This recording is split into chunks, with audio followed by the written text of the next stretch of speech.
Alors, à mon tour, de saluer en fait tous les aînés du Québec pour la Journée internationale des aînés. Et je pense que c'est important de continuer sur le momentum, par exemple, des États généraux qui ont eu lieu au cours du printemps dernier. Et c'est significatif que les aînés se mobilisent, tant ici, en point de presse à l'Assemblée nationale, qu'à l'extérieur de l'Assemblée nationale, parce que visiblement leur voix n'est pas suffisamment entendue. Je vous rappellerai qu'en 2022, j'étais très fier de déposer au nom de ma formation politique un plan Vivre et vieillir avec dignité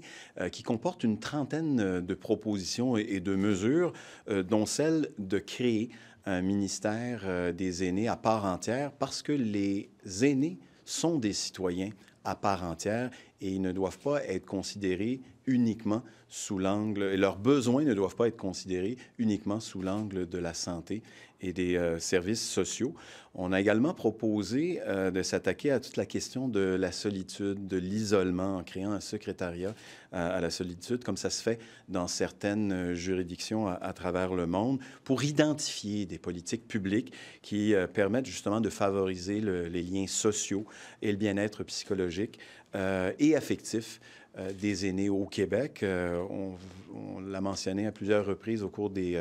derniers jours, là, que d'ici 5 ans à peine,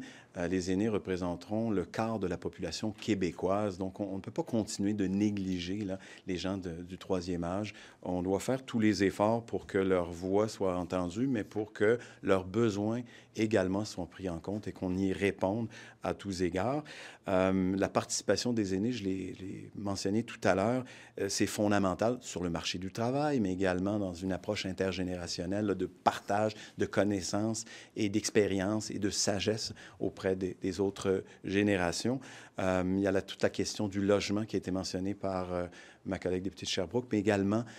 toute la question de l'appauvrissement des aînés actuellement dans la société québécoise. On a parlé également de la maltraitance. Donc, ce sont tous des enjeux qui sont fondamentaux et qui pourraient être pris en charge par un ministère des aînés qui a un budget conséquent et les coups des franges pour défendre la cause au sein du Conseil des ministres, comme le mentionnait ma collègue de Lapinière. En terminant, je voudrais dire qu'un dossier qui me tient particulièrement à cœur, c'est celui de l'accès accru qu'on doit développer aux soins et aux services de maintien à domicile pour les personnes aînées. On travaille d'ailleurs actuellement, ma formation politique et moi, sur un projet de loi